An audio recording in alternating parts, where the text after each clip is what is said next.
বনের হরিণ যে পথ দিয়ে যেতেছিলেন আমার প্রিয় নবী করিম। হয় না সম্পূর্ণ এরকম ঈদ কা চাঁদ ঘুমিয়ে যারে লাল আমার, আজ দুঃখ নেব না খুশি নেব। তারপরে এইরকম অনেক গজল হয়েছে। ও সকিনা আর কেঁদো না, এসো বলি সকলে মিলে ঈদ মুবারক। এই যে গজল, এর মধ্যে থেকে একটা গজল, সেটা হলো আল আমিন নবী আমার হরিণীর ঘটনা। একটা শিকারী হরিণীকে জঙ্গল থেকে ধরে এনে বন্দি করে রেখেছে, আর সেই রাস্তা দিয়ে আমার দয়ারের নবী মায়ের নবী হেঁটে যাচ্ছে। আর নবীকে দেখে হরিণী বলছে, ইয়া রাসূলুল্লাহ, ইয়া হাবিবাল্লাহ, আপনিও তো মায়ার নবী, শুনুন আমার এই সময় আমার দুটো ছোট ছোট বাচ্চা আছে, এই বাচ্চাগুলো দুধ পান করে, ইয়া রাসূলুল্লাহ আপনি যদি ছেড়ে দেন আমি দুধ পান করে আবার ফিরে আসবো, আপনাকে কথা দিচ্ছি। আমার নবী হরিণীকে ছেড়ে দিয়েছিল, আর সঙ্গে সঙ্গে সে শিকারী সেখানে হাজির হয়ে আমার নবীকে ধরে ফেললো। আমার নবী কি বলে, আমার নবী তাকে কি উত্তর দেয়, সেই দিন কি ঘটনা ঘটেছিল, কবি ছন্দের মাধ্যমে অতি মূল্যবান কথাই লিখছে। দেখুন, যে উনি হলেন যেন ওনার শরীর খুব খারাপ, মানে আমার খুব কাছের মানুষ, যাই হোক ওনার শরীর খুব অসুস্থ, কয়েকদিন আগে হসপিটালে ভর্তি ছিলেন এবং এখন বাড়িতে আছেন জনাব ইশকে হাবিব সাহেব, যিনি গজল জগতের সম্রাট। দোয়া করবেন ওনার জন্য, আল্লাহ যেন আবার সুস্থ করে দিক। তো তানার মধ্যে হয়তো গাইতে পারবো না, কেন তিনি সম্রাট আর আমরা গজলের ভিখারি, তিনি গজলের সম্রাট, তবে চেষ্টা করতে পারি। আমার মায়েদের রিকোয়েস্ট, কেন ওনারা আর যিনি বলেছেন 1000 টাকা দিয়ে যাবে, না বললে আবার অসুবিধা, দুটো গজল 500 500 1000 টাকা। চলো। আল আমিন নবী আমার মুক্তি দাতা সবার, আল আমিন নবী আমার মুক্তি দাতা সবার, খোদা যারে বন্ধু করে দিল যে উপহার, আল আমিন নবী আমার মুক্তি দাতা সবার, পথের ধারে বাঁধা ছিল অবলা এক বনের হরিণ, যে পথ দিয়ে যেতেছিলেন আমার প্রিয় নবী করিম, পথের ধারে বাঁধা ছিল অবলা এক বনের হরিণ, যে পথ দিয়ে যেতেছিলেন আমার প্রিয় নবী করিম, ডেকে বলে নবীজিকে ছেড়ে দাও আজ আমাকে, কচি কচি বাচ্চা আমার প্যাসে যে আছে বেকরার, আল আমিন নবী আমার মুক্তি দাতা সবার। আমার নবী এই হরিণীর কথা শুনে মায়াতে হরিণীকে ছেড়ে দিল, দুধ পান করানোর জন্য হরিণী ছুট মেরে চলে গেল। সঙ্গে সঙ্গে শিকারী এসে পাকড়াও করলো আমার নবীজিকে, দয়ার নবী মায়ের নবী। আমার নবীজি বলে, শোনো ভাই, তোমার হরিণী কোথাও যায়নি, ওর বাচ্চাগুলো আছে, এই সময় দুধ পান করে, ওই বাচ্চাগুলোদের দুধ পান করে আবার ফিরে আসবে। তখন আমার নবীকে বলছে, কে তুমি, তোমার এই অবলা জন্তু কোনোদিন কথা বলতে পারে, আর তুমি কি করে বললে যে এখানে ফিরে আসবে তোমার হরিণী?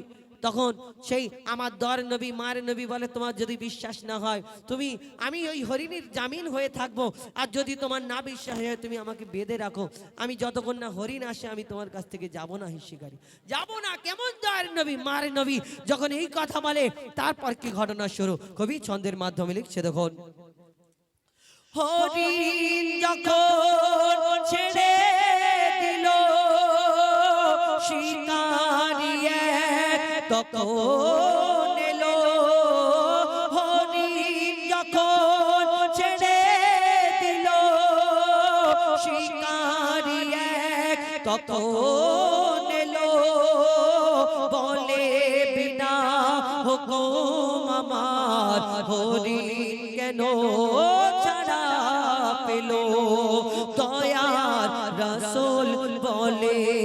তারে যত না আসে ফিরে বেঁধে রাখো তুমি আমার এই আবেদন যে আমার আল আমিন নবী আমার মুক্তি দাতা সবার। আমার নবী আমাকে বেঁধে রাখো, আমি যাব না তোমার কাছ থেকে যতক্ষণ না তোমার হরিণী ফিরে আসে। তারপর কি হয়, সেই হরি শিকারী যখন রাগ দেখায় গোসা দেখায়, তখন সেই আমার দয়ার নবী এই কথা বলে, আমাকে বেঁধে রাখো। তোমার বিশ্বাস যদি না হয় তারপর কি ঘটনা ঘটে, শেষ কথায় লিখছে দেখুন। दूध पिलाए फिरलो हरिण जेथाय छिलो मोर नबीजी जमीन दूध पिलाए फिरलो আস্তে আস্তে হরিণী দুটো বাচ্চাকে সঙ্গে করে নিয়ে এসেছে। দুটো বাচ্চা সঙ্গে সঙ্গে এসেছে। কেন এসেছে? ওই হরিণী মা যখন দুধ পান করানোর জন্য গিয়ে বলছে যে তোরা জলদি করে আজকে দুধ পান করে নে, আমার দয়ার নবী মায়ের নবী নবী মোহাম্মদ মুস্তাফা সাল্লাল্লাহু আলাইহি ওয়াসাল্লাম যিনি আমার জন্য জামিন আছেন, আমি না যাওয়া পর্যন্ত হয়তো শিকারী ছাড়বে না, তোরা জলদি করে দুধ পান করিয়ে নে। বাচ্চাগুলো দুধ পান করে তখন সেই মা হরিণীকে বলছে, মাগো কেমন নবী তোমার আমাদের জন্য যে নবীজি যে তোমাকে দুধ পান করানোর জন্য ছেড়ে দিল, আমরা একবার সেই নবীকে দেখতে চাই। বাচ্চা দুটোকে সঙ্গে করে নিয়ে আস্তে আস্তে আস্তে আস্তে হেঁটে হেঁটে সেই নবীজির সামনে চলে আসলো। আর সেই শিকারী দেখে অবাক। সেই শিকারী যখন কথা বলে সেই হরিণীর জবান আল্লাহ খুলে দেয়। সেই হরিণী কি উত্তর দেয় আর শিকারী শেষ পর্যন্ত কি করে লিখছে দেখুন। दूध पिलाए फिरलो हरिण जेथाय छिलो मोर नबीजी जमीन दूध पिलाए फिरलो हरिण जेथाय छिलो मोर नबीजी जमीन देखे शिकारी अबाक हलो बोले সে আল আমিন অবলা হরিণ কথা বলে তুমি যে শেষ নবী হলে। শিকারী শুনে লুটিয়ে পড়ে আর কলমা পড়ে বার বার আল আমিন নবী আমার মুক্তি দাতা সবার। খোদা যারে বন্ধু করে দিল যে উপহার আল আমিন নবী আমার মুক্তি দাতা সবার। নারে তাকবীর।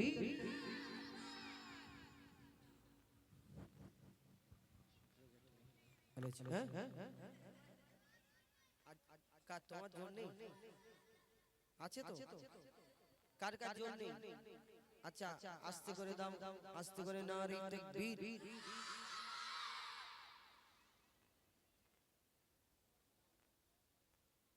এইবারে বলো তো নারে তাকবীর। দেখেছেন যেই এই বার করছি অমনি জোরে হয়ে যাচ্ছে, আর যেই ঢুকিয়ে দিচ্ছি অমনি আস্তে হয়ে যাচ্ছে। কি জ্বালায় পড়েছি বলো দেখি। হ্যাঁ তাহলে তোমরা এইটার জন্য দিচ্ছ? এই বস কোথায় গেল? কই ঠিক ঠিক কই বস চলে তাহলে ঠিক। ও বস চলে গেছে।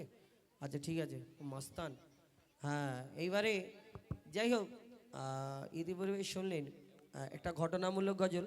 এরপর নতুন যেগুলো আপনাদের ছাড়া নেই সেই তার মধ্যে থেকে একটা দুটো বলবো। আমার ইউটিউবার ভাইরা অনেক দূর থেকে এসেছেন আর কেউ কেউ কাছ থেকে এসেছেন, তবে আমি ওনাদের জন্য একটা দুটো গজল বলবো ইনশাল্লাহ। তাকবীর দাও, নারে তাকবীর। একটা চেনা জানা গজল বলি, তারপরে এদের দেবো, ঠিক আছে? ইয়াস। আবার ইংরেজিতে বলে তো, হ্যাঁ ঠিক है। আবার হিন্দিতে বলে। আমি কিন্তু অন্য ভাষায় গজল বললে তোমরা বুঝতে পারবে না। বলবো? আমি বাংলা বলি, উর্দু বলি, পাঞ্জাবি,